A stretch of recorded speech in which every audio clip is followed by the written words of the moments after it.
Shalom, TaNaKh Wisdom. House. The word house. In the Hebrew, the verb root for house is bayit. That is also the second letter of the Hebrew aleph bet. Bet. The pictorial is a house, the focal point of production. The Hebrew word is bayit, bayat, bet, yod, tau. And the function of that is to protect, to contain. Succeeding generations of a family. So the concept in Hebrew is not just a building that houses people, but the seed of man in succession, continuing. In 1 Chronicles chapter 14 verse 2, it says, when David knew that Yahweh had established him as king, he went to Jerusalem and covenanted with many women and had many sons and daughters.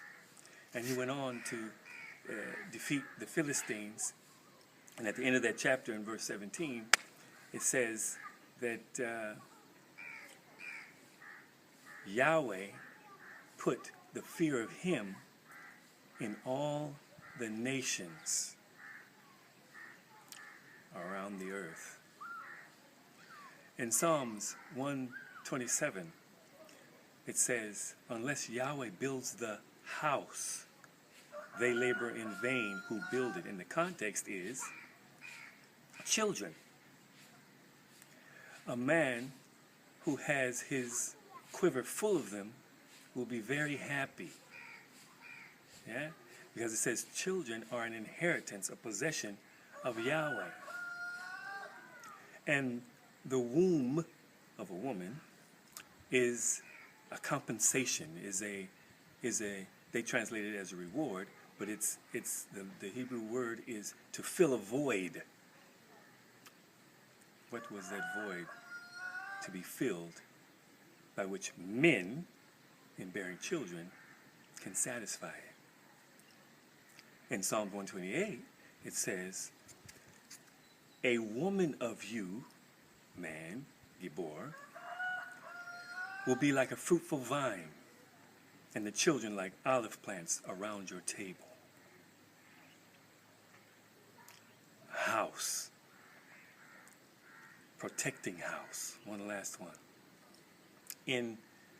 When Israel was in Egypt, and Pharaoh commanded the women who helped birth the children, commanded two of them to kill all the babies that were male.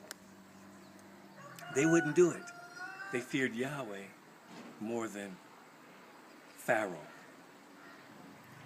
And as a result, Yahweh gave them, it says, protecting houses. In other words, he gave them husbands, so that they too can contribute to the growth of Israel by bearing many children. House. Protecting house. Succeeding generations of a family. Shalom, TaNaKh Wisdom.